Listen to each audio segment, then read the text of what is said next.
Hello guys, it's your boy Cape and I'm back with another video, and today I'm reacting to the news of Mikel Arteta signing his new deal at Arsenal. A long time coming, something that he talked about in the summer during the transfer window that he would deal with and Arsenal would deal with after the window was done, that everyone was calm about it. Obviously I was calm about it, but it's nice to finally see the pen has gone to paper this morning. And if you're new and you're returning and you haven't already hit that subscribe button, I woke up early this morning just to react to this news and give you guys my opinion. So yeah, the news just came out that broke from the famous David Ornstein this morning about the fact that Mikel has signed his new deal at Arsenal this season. So just looking into the report from him on the Athletic, he said that Mikel has committed his long-term future to Arsenal and has secured a deal that takes him at Arsenal till 2027. So I think that's probably a 3.5 year deal, considering that we are in the new season. So the development comes as a significant boost to Arsenal ahead of the North London derby, which, why I said in my thumbnail, perfect timing. It seems like with all the news that's come out recently in regarding Arsenal, in regarding the injuries and everything, Arsenal fans are kind of up and down to see that our manager, who has shifted and turned around the whole outlook of our club, is now committed in terms of when we were moving to transfer windows and stuff like that. Like next season and in the summer, players that are of that high level, knowing that Mikel, who is one of the main reasons that you know Arsenal want to have progressed, is still going to be there. So I'm just happy. It also just gives that stability, it gives that little boost to the fan base, especially those who do back the manager, like myself. So it's a nice thing to see. Obviously, Arteta has been a coach at Arsenal since 2019. Obviously, he replaced Emery after that, tumultuous time that was very toxic. Remember when Granit Xhaka threw the captain armband down? We were losing so many games, drawing so many games, poor away form. In that same season, he won the FA Cup, obviously, albeit under closed doors because of COVID-19.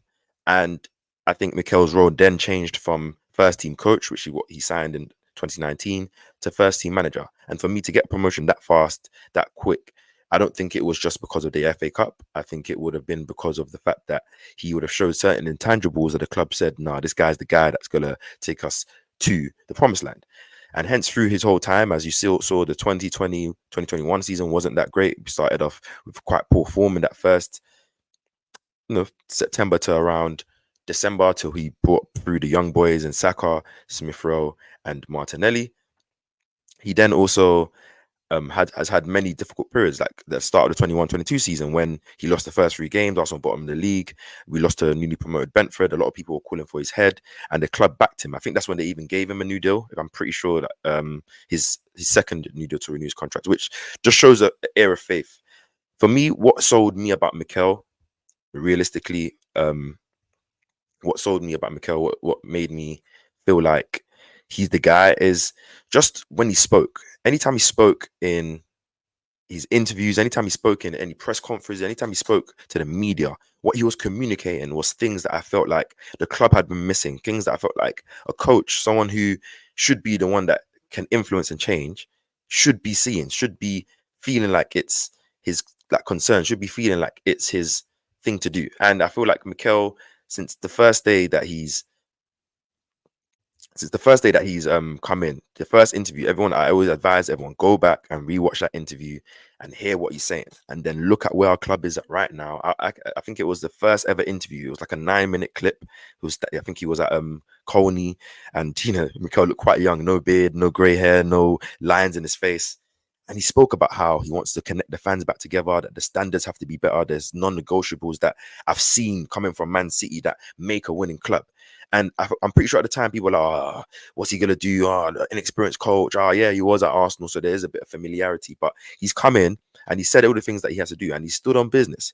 Him and Edu in tandem have worked hard, and I'm thankful for the club for backing him, for allowing him to come in and do his thing. And look at where we are now. Yes, we haven't won the league yet, but we have someone who I believe is going to take us there. So for me, it's just great news.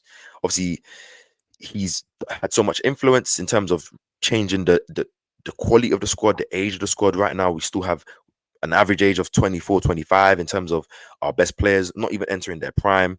He's made an important player like the likes of Bukayo Saka, improved him year after year, coached him, influenced him, and allowed him to be the player that he wants. And you can see the relationship they had. I can upload many pictures where you see Saka and Mikel Arteta. Just great. I love the style of play. It's not just a tiki-taka type attacking dominant style of play. It's defensive when we need to be defensive. It's quality when we need to be quality. It's fast when we need to be fast, slow when we need to be slow. There's many ways to beat certain teams because a lot of teams have weaknesses, a lot of teams have strengths, a lot of teams have different type of players. And Mikel is just one of those managers that does that. So I'm just happy he signed a new deal after 3 years. Obviously, it allows a bit of stability. And also when we're talking about renewing our best players like Bukayo Saka, William Saliba, Martin Odegaard, just to name a few who I all believe have at least 2 years left in the deal. I don't think Mikel is the sole reason why they'll sign it. Obviously, of course, Arsenal got to win the league. Arsenal got to, keep pushing or at least win one of the majors to allow these guys to believe that they can win this here. But having the manager who has been the most influence to them, who has been the guy that has allowed them to, flourish and grow and given them an opportunity to play at a high level, I think seeing that he signed a deal is that confidence to know that the club is seeing eye to eye. I'm happy that this hasn't gone over to December where maybe potentially Arsenal aren't top of the league or maybe the title race could be done. God forbid, because as I said, I think we're going to win this league and we're going for this league. But with saying that, you need to have the tools. Of course, another manager could come in and do the job, take us over the line. But would he have that same connection with the fans? Would he have that same thing that resonates the way Mikel does? When he speaks in the interview, when he gives his analogy, you can tell this guy's intelligent. Sounds like I'm glazing over him, but I'm not. I just feel like he's changed my outlook of how my club was. Before he came in, I didn't enjoy watching Arsenal. I used to watch games with straight face. I used to watch games with pained up. I used to watch games saying, where are we really going? We've been this mediocre team, top 4, top 5 team for so many years. Obviously, the first couple of years when he came in, we were finishing 8th consecutively. Obviously, not his fault. He came in halfway season, the second season, and then 5th. But there's been a clear progression in each season. Even when we finished second and our position hasn't changed, we've done better points. Last year, we were the best defensive team, the best offensive team, set pieces, well, you name it. Everything was just great. So I'm just looking at another year and I'm happy that we can continue. With saying that, going into the Spurs game, this is the boost that we need. Arsenal fans singing his name.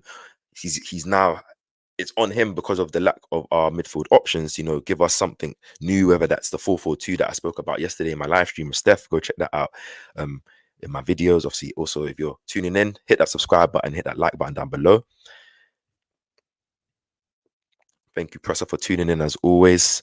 And also, as well, it's just one of those ones where I believe if he gets a good win, the fans are going to be hailing his name, and it's going to be one of those ones where it's just going to be positive, especially entering a big week.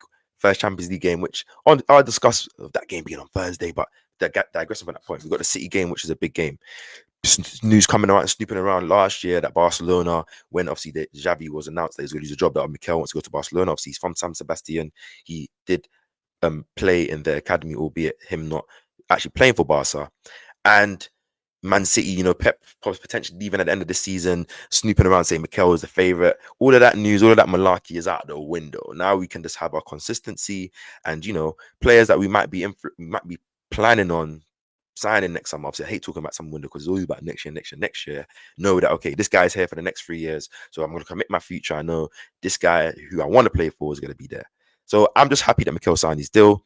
Hopefully, within these 3 years, he becomes one of the managers that takes Arsenal to the Premier League and maybe Champions League and just getting our major trophies. I'm happy with the deal, but I hope this is a sign of the next progression. We need to get that title over the line.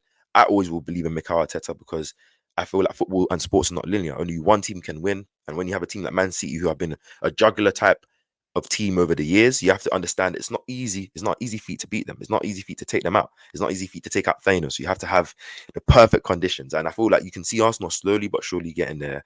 And for me, it's not just about that one title. Because I know Mikel, when he wins that title, and that's it, and that's, again, I reiterate, when he wins that title, he's going to say exactly these words. We're hungry. We're not settling for one. We want more.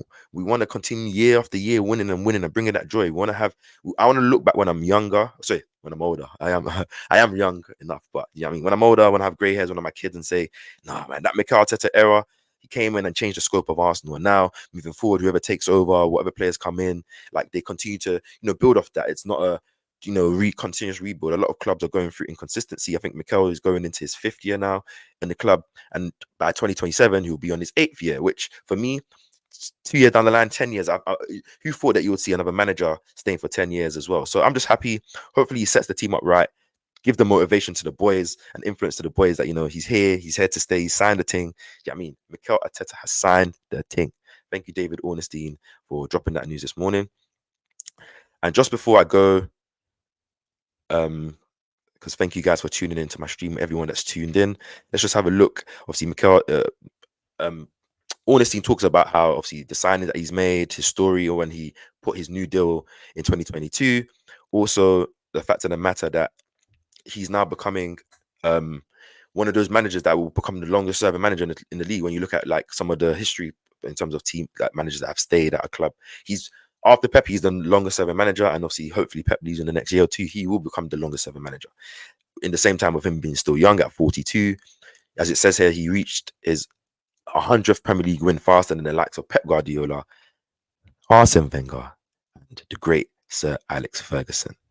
So, with all that being said, to me, it just shows that Mikel Arteta, thank you for signing this new deal. The timing seems so perfect. Couple days before the North London derby, and let's get that dub against these ops and get our season and the positivity back on track. It's been your boy KP. Everyone, hit that like button. Thank you guys for tuning in this morning. Hit that subscribe button down below. I will catch you guys on the next video. I will be dropping a preview video and a more detailed video for that Tottenham game either tomorrow, on Friday, or on Saturday, but probably Friday. And then we'll see any news that comes out. So it's been your boy Cape. Hit that subscribe button. I'm on the road to 1K subscribers. And I will catch you guys on the next video or live stream. Speak soon.